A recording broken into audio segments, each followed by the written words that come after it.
Այսօր հունիսի 11-ն է, առավոտյան 8:35-ի սահմաններում Գեղարքունիքի մարզի Ճամբարա քաղաքի շենքերից մեկում տեղի ունեցել պայթյուն գազի արտահոսքի պատճառով։ Ժամը 15:30-ի տվյալներով կա 12 վիրավոր, որից 3-ը գտնվում են Երևանում, մեկը արդեն դուրս է գրվել հիվանդանոցից եւ մնացած 8-ը գտնվում են Ճամբարակի հիվանդանոցում։ Ժամը 15:30-ի տվյալներով կա արդեն 4 զոհ եւ դեռ մեկին փնտրում են փրկարարները։ Փրկարարական աշխատանքներին մասնակցում են ներքին գործերի նախարարության փրկարարները, հրշեջ հաշվարկները, զինվորականները եւ բնակիչները։ Դեպքի վայրը շտապել նաև տարածքային կառավարման եւ ենթակառուցվածքների նախարար Դավիթ Խուդաթյանը։ Գյուտական վնասը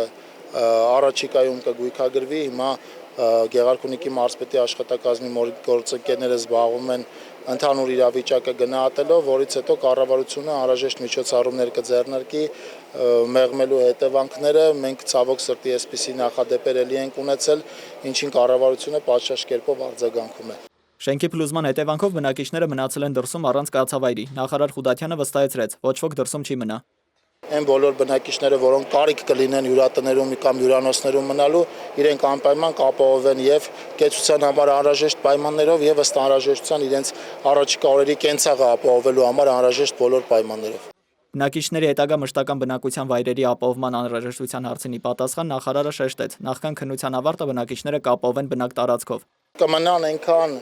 ուրեմն հյուրանոցներում եւ հյուրատներում ինչքան դրա անհրաժեշտությունը լինի, մինչեւ հարցին գլոբալ լուծում տրվի, տեսնում եք, որ նախ պիտի շենքը գնահատվի, շենքին պատճառված վնասը այնպիսին է, որ այն հետագա վերականգնման համար ենթակա է թե ոչ, կառավարությունը անպայման սեյսմիկին կդիմի անհրաժեշտ եզրակացություն ստանալու համար, որից հետո կնախանշենք մեր անելիքները ավելի երկարաժամկետում։ Այս պահին ուզում եմ վստահեցնել, որ անհրաժեշտ ամեն ինչ իրականացվելու է, որպեսզի